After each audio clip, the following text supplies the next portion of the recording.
大家好，我是武夷张鹏。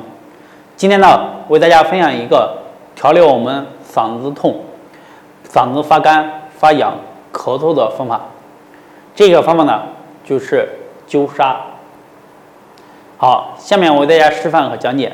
首先呢，你可以用2个手指，用这个区域去灸，也可以用我们的食指和大拇指这样捏着去灸。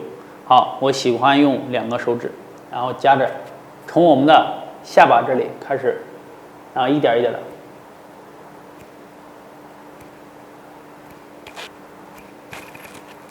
一点一点的夹着我们的就是喉咙正中线这一溜皮往外揪，轻轻的。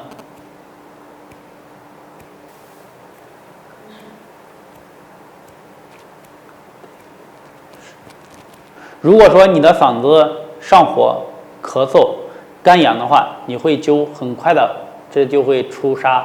有的人出的是红色的，有的人出的是黑色的。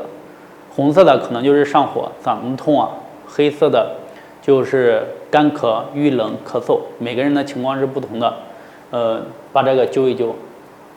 一般情况下，你把灸红了、出痧了以后，等它完全消了以后，再做第2遍，基本上做个1到2次就好了。